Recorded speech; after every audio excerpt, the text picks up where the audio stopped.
Today we're going to be learning how to knit a river-inspired shawl.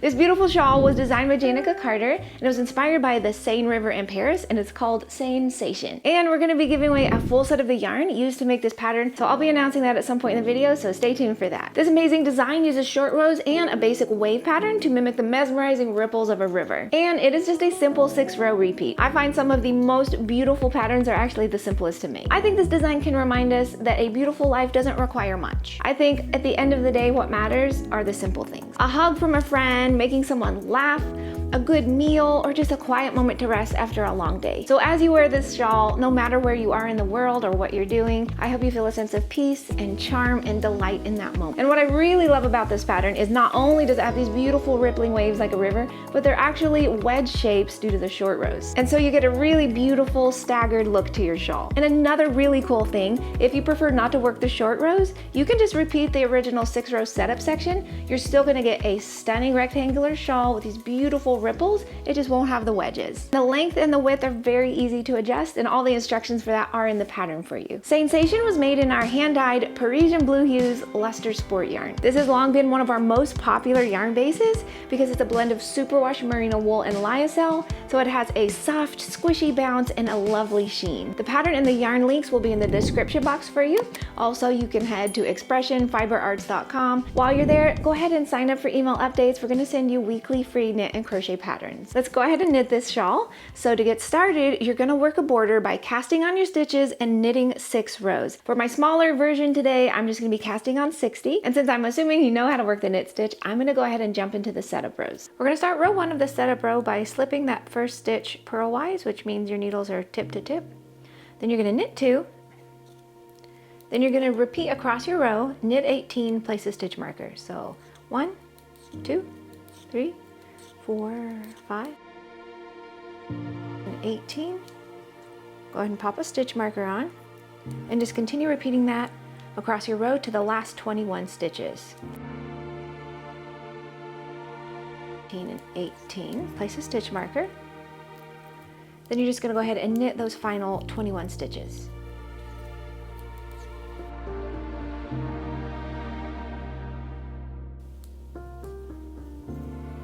Okay, we're going to go ahead and slip that first stitch, and you're going to start by knitting 2. Then you're just going to move your yarn to the front and purl across to the last 3 stitches. And whenever you come to your stitch marker, just go ahead and slip them from your left to your right needle. And when you come down to the end and you have just 3 stitches left, you're just going to go ahead and knit those 3 stitches. For row 3, you're going to start by slipping that first stitch purlwise, and you're just going to knit across.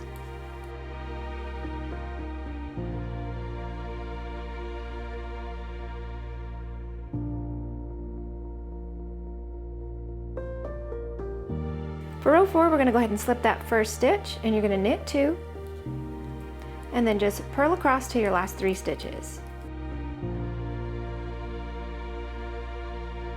And when you get to the last 3 stitches, you're just going to go ahead and knit those. For row 5, you're going to start by slipping the first stitch, then you'll knit 2. Now you're going to purl 2 together 3 times. So purl the next 2 together, there's 1. Purl the next 2 together, there's 2. Purl the next 2 together, there's 3. Now you're going to yarn over, knit, and do that 6 times. So yarn over, knit, that's 1. Yarn over, 2. Yarn over, 3.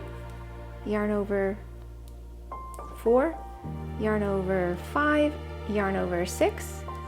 Then we're going to go ahead and purl 2 together 3 times again. So purl 2 together, purl 2 together, and this is what's creating that beautiful little wavy pattern. Purl 2 together, and we're at our next stitch marker, so continue repeating that all the way down your row.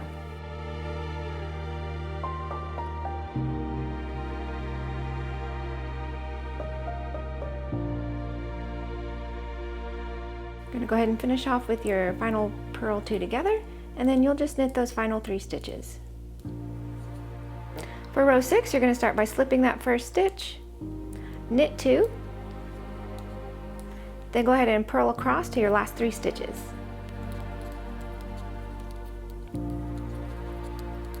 And when you get to your final 3 stitches, you just knit those. So here are the right side short rows. For row 1 of the right side short rows, we're going to start by slipping that very first stitch. Then we're just going to go ahead and knit across to our final stitch marker. So this is going to be our first short row, and that just means exactly what it sounds like. It's a short row. So we're going to be stopping at that last marker. We're going to work a wrap and turn, which is quite simple. So I'm going to show you how to do that. Then you're going to turn back around and work back the way you came. So here we are. When you reach your stitch marker, go ahead and grab that, and you can remove that. And we're going to work a right side wrap and turn. So go ahead and slip the stitch to be wrapped from your left needle to your right needle. Boop. So you want to slip it purlwise, so tip to tip. Then you want to bring your working yarn from the back to the front and return your slipped stitch back onto your left needle. Now you're good to go and turn your work. So this little stitch appears to be wrapped, which it is, with our working yarn, and our working yarn is again in the back. Now you're good to go to start row 2.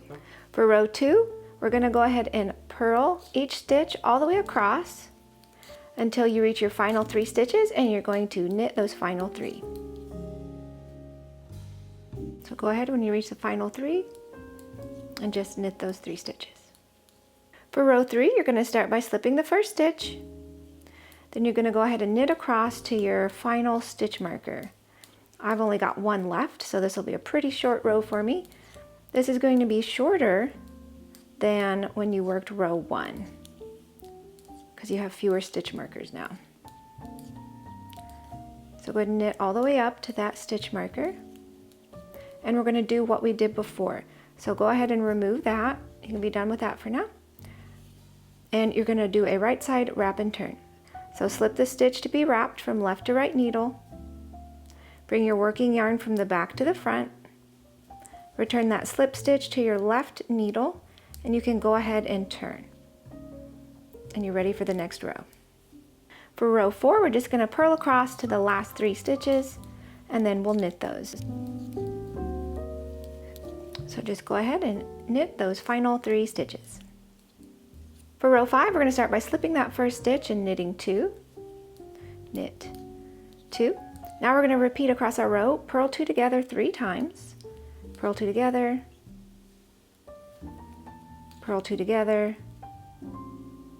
purl 2 together, then yarn over, knit, and do that 6 times. Yarn over, 1, yarn over, 2, yarn over, 3, yarn over, 4, yarn over, 5, yarn over, 6, and then you're going to work purl 2 together 3 times, purl 2 together, purl 2 together, and purl 2 together. So that's that first repeat, and continue repeating that till you get to the last 3 stitches. So again, purl 2 together, purl 2 together, purl 2 together, then yarn over, knit, that's 1, yarn over, 2, yarn over, 3, yarn over, 4, yarn over, 5, yarn over, 6, and then purl 2 together 3 times, purl 2 together, purl 2 together, purl 2 together. So there's another repeat. Let's go ahead and do it again. And then just go ahead and knit those final 3 stitches.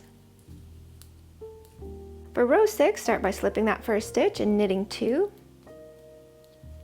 Then purl across to your last 3 stitches. So we are back to working our full rows now.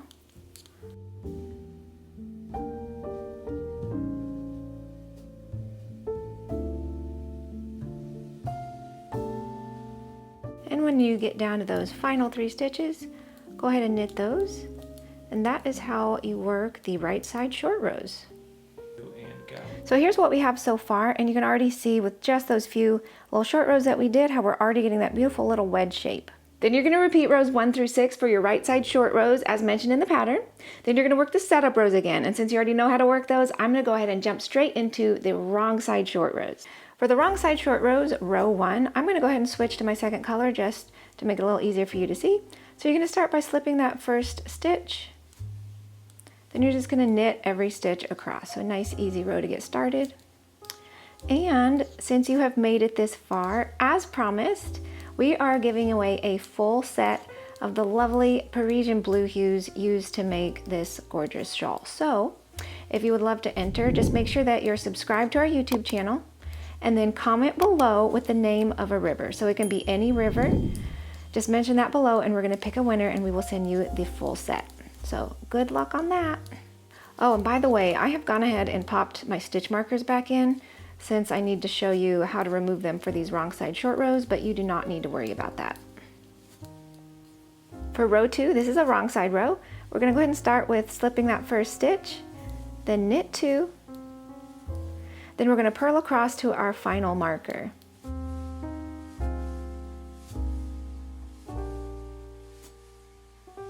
And when you reach that final stitch marker, you can go ahead and remove that. We are done with that. And we're going to do a wrong side wrap and turn. To work a wrong side wrap and turn, you're going to slip the stitch to be wrapped from your left to your right needle, purlwise. Then bring your working yarn from the front to the back. And then go ahead and return that slip stitch back onto that left needle, and you can go ahead and turn your work. So you can see this stitch here is being wrapped by your yarn. And then to go ahead and get started on your next row, just go ahead and bring your yarn to the back. Row 3 is a very easy row. You're just going to knit straight across.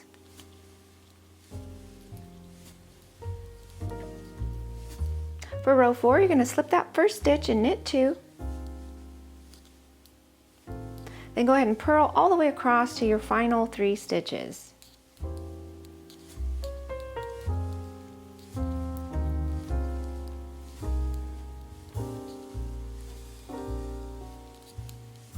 And when you get down to your final 3 stitches, just go ahead and knit those.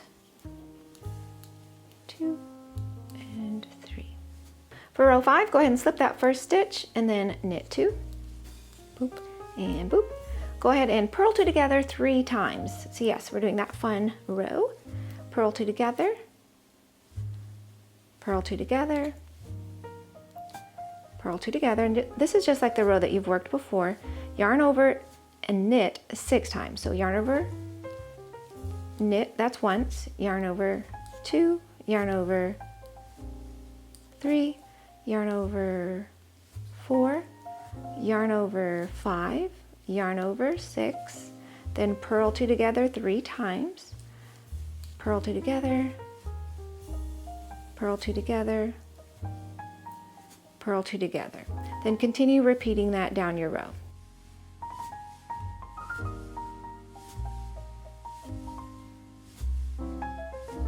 Now when you reach the final 3 stitches, you're just going to go ahead and knit those. Row 6 starts by slipping that first stitch, and you're going to knit the first 2 stitches. Then this is a nice and easy short row. You're just going to go ahead and purl every stitch across until you reach your final stitch marker. And I've just got 1 left, so I'll be there pretty quickly. It's a nice and easy row. You don't have to think very much on this row. And we're going to go ahead and work a wrong side wrap and turn again. So when you reach that stitch marker, you're going to go ahead and remove it. And we're going to do a wrong side wrap and turn. So go ahead and take the stitch that's to be wrapped from your left to your right needle, purlwise, and then bring your working yarn from the front to the back and return that stitch onto your left needle. Then you're good to go ahead and turn your work and go ahead and make sure that your yarn pops to the back so you're good to start the next row. For row 7, very, very easy row. You're just going to knit every stitch across. Just go ahead and finish out, and I'm going to show you how you can already start to see the little wedges taking shape. Super easy and super, super beautiful result. You can see what we've got here. Here were our right side short rows. Our little wedge is going boop and getting bigger and bigger.